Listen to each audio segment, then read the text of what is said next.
मैं इन्हों रोकया कि कोई गल नहीं आना इत्थे ते आपां शांति नाल उन्हां दी गल सुननी है। तो वो पता नहीं इत्थे पुलिस भी लग गई सी ते पता नहीं पुलिस ने दसता भी इकट्ठ बहुत ज़्यादा होया ते वो फिर इत्थे आए नहीं, सीधे उत्थे चल गए। मैनू उस तो बाद उन्हां दा मैं देखिया रश दे विच रौला बहुता सीगा, तो मेरे नां ते नारे लाई जांदी सी संगत।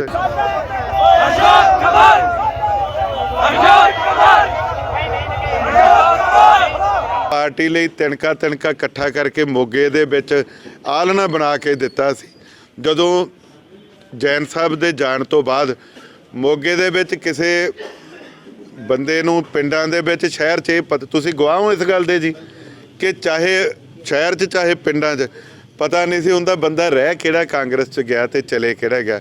ਉਸ ਵੇਲੇ ਹਰਜੋਤ ਕਮਲ ਨੇ ਇੱਕ ਇੱਕ ਤਿਣਕਾ ਚੁੱਕ ਕੇ ਇੱਕ ਇੱਕ ਬੰਦਾ ਪਿੰਡਾਂ ਦੇ ਵਿੱਚ ਰਾਤ ਦਿਨ ਲਾ ਕੇ ਸ਼ਹਿਰ ਦੇ ਵਿੱਚ ਤੁਰ ਤੁਰ ਕੇ ਬੰਦੇ ਲੱਭੇ ਕਾਂਗਰਸ ਦੇ ਔਰ ਇੱਕ ਆਸ਼ਿਆਨਾ ਖੜਾ ਕੀਤਾ ਔਰ ਉਹ ਇੰਨਾ ਤਕੜਾ ਖੜਾ ਕੀਤਾ ਕਿ ਮੋਗੇ ਦੇ ਜਿਹੜੀ ਸੀਟ ਸੀ ਇੱਥੋਂ ਬਾਦਲ ਸਾਹਿਬ ਤੋਂ ਬਾਅਦ ਦੂਜਾ ਵੱਡਾ ਅਕਾਲੀ ਦਲ ਦਾ ਪਰਿਵਾਰ ਔਰ ਮਾਲਵੇ ਦੇ ਵਿੱਚ ਉਸ ਵੇਲੇ ਝਾੜੂ ਦਾ ਇੰਨਾ ਜ਼ਿਆਦਾ ਪ੍ਰਚਾਰ ਤੇ ਮੋਗੇ ਦੇ ਵਿੱਚ ਕਹਿੰਦਾ ਨਹੀਂ ਸੀ ਕੋਈ ਵੀ ਕਾਂਗਰਸ ਸੀਟ ਇੱਥੋਂ ਜਿੱਤ ਜਾਊਗੀ। ਜਦੋਂ ਮੈਂ ਸਰਕਾਰ ਦੇ ਵਿੱਚ MLA ਉਹਦੇ 'ਚ ਫੰਡ ਤਾਂ ਜਿੰਨੇ ਲੱਗੂਗੇ ਚਾਹੇ MLA ਲਾਵੇ ਚਾਹੇ ਕੋਈ ਲਾਵੇ ਬੱਲੇ ਬੱਲੇ ਤਾਂ CM ਦੀ ਤੇ ਸਰਕਾਰ ਦੀ ਹੁੰਦੀ ਆ। ਫੰਡ ਤਾਂ ਉਹਨਾਂ ਨੇ ਲਵਾਣੇ ਹੀ ਸੀਗੇ ਤੇ ਫੰਡ ਇੱਥੇ ਉਹਨਾਂ ਨੇ ਆਪਦੇ ਮੌਜੂਦਾ MLA ਨੂੰ ਦੇ ਕੇ ਉਹਦੇ ਥਰੂ ਹੀ ਲਵਾਣੇ ਸੀ। ਮੈਂ ਉਸ ਗੱਲ ਲਈ ਜਿੱਥੇ ਉਹਨਾਂ ਦਾ ਧੰਨਵਾਦ ਕਰਦਾ ਉੱਥੇ ਮੈਂ ਇਹ ਵੀ ਸਮਝਦਾ ਕਿ ਉਸ ਫੰਡ ਲੱਗਣ ਦੇ ਨਾਲ ਵੀ ਵਾਹਵਾ ਸਰਕਾਰ ਦੀ ਹੋਈ ਹੋਣੀ ਸੀ।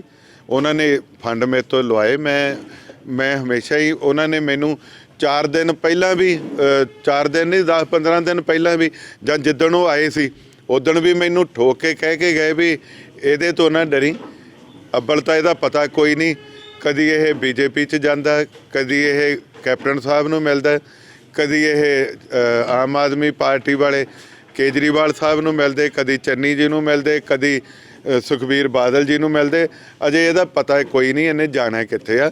ਤੇ ਜੇ ਟਿਕਟ ਦਿੱਤੀ ਵੀ ਤੇ ਮੈਂ ਇਹਨਾਂ ਨੂੰ ਲੁਧਿਆਣੇ ਭੇਜੂੰਗਾ ਜਿੱਥੋਂ ਬੈਂਸਾਂ ਦੇ ਖਿਲਾਫ ਉੱਥੋਂ ਲੜਾਵਾਂਗੇ। ਸੋ ਹਰੀਸ਼ ਚੌਧਰੀ ਜੀ ਨਾਲ ਮੇਰੀ ਗੱਲ ਹੋਈ, ਉਹਨਾਂ ਨੇ ਵੀ ਮੈਨੂੰ ਇਹੀ ਭਰੋਸਾ ਦਿੱਤਾ ਸੀਗਾ ਕਿ ਬੇਫਿਕਰ ਹੈ, ਮੈਂ ਤੇਰੀ ਟਿਕਟ ਨੂੰ ਕੋਈ ਖਤਰਾ ਨਹੀਂ, ਤੂੰ ਆਪਣਾ ਕੰਮ ਕਰ। ਅੱਗੇ ਵੀ ਤਾਂ ਤੈਨੂੰ ਅਸੀਂ ਟਿਕਟ ਦਵਾਈ ਸੀ। ਮੈਂ ਚੰਡੀਗੜ੍ਹੋਂ ਜਦੋਂ ਚੱਲਿਆ ਤਾਂ ਮੈਨੂੰ ਬਹੁਤ ਫੋਨ ਆਈ ਜਾਂਦੇ ਸੀਗੇ ਤਾਂ ਮੈਂ ਉਹਨਾਂ ਨੂੰ ਕਿਹਾ ਮੈਂ 2 ਵਜੇ ਪਹੁੰਚਣਾ। ਹਾਲਾਂਕਿ ਚੰਡੀਗੜ੍ਹ ਬਾਰਿਸ਼ ਬਹੁਤ ਸੀ, ਮੈਂ ਲੇਟ ਹੋ ਗਿਆ, 3-3:30 ਵਜੇ ਪਹੁੰਚਿਆ, ਪਰ ਫਿਰ ਵੀ ਬਹੁਤ ਸਾਰੇ ਸਾਥੀ ਮੇਰੇ ਖੜੇ ਸੀ। ਉਹਨਾਂ ਨੇ ਉਸ ਵੇਲੇ ਵੀ ਮੈਨੂੰ ਕਿਹਾ, ਮੈਂ ਉਹਨਾਂ ਨੂੰ ਕਿਹਾ ਵੀ ਕੋਈ ਗੱਲ ਨਹੀਂ, ਕੱਲ੍ਹ CM ਸਾਹਿਬ ਨੇ ਆਉਣਾ ਮੋਗੇ, ਆਪਾਂ ਮਿਲਾਂਗੇ। ਚੰਨੀ ਜੀ ਦੇ ਮੈਂ ਇਹਨਾਂ ਨੂੰ ਰੋਕਿਆ ਕਿ ਕੋਈ ਗੱਲ ਨਹੀਂ ਆਉਣਾ ਇੱਥੇ ਤੇ ਆਪਾਂ ਸ਼ਾਂਤੀ ਨਾਲ ਉਹਨਾਂ ਦੀ ਗੱਲ ਸੁਣਨੀ ਹੈ। ਤਾਂ ਉਹ ਪਤਾ ਨਹੀਂ ਇੱਥੇ ਪੁਲਿਸ ਵੀ ਲੱਗ ਗਈ ਸੀ ਤੇ ਪਤਾ ਨਹੀਂ ਪੁਲਿਸ ਨੇ ਦੱਸਤਾ ਵੀ ਇਕੱਠ ਬਹੁਤ ਜ਼ਿਆਦਾ ਹੋਇਆ ਤੇ ਉਹ ਫਿਰ ਇੱਥੇ ਆਏ ਨਹੀਂ, ਸਿੱਧੇ ਉੱਥੇ ਚਲ ਗਏ।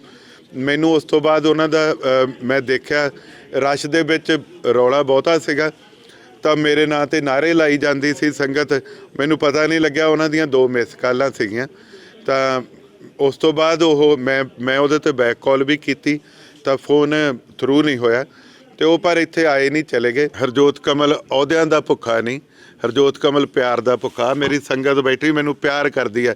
ਇਹ ਮੈਨੂੰ ਕਹਿਣਗੇ ਘਰੇ ਬਹਿ ਜਾ ਤੇ ਮੈਂ ਘਰੇ ਬਹਿ ਜਾਊਂਗਾ।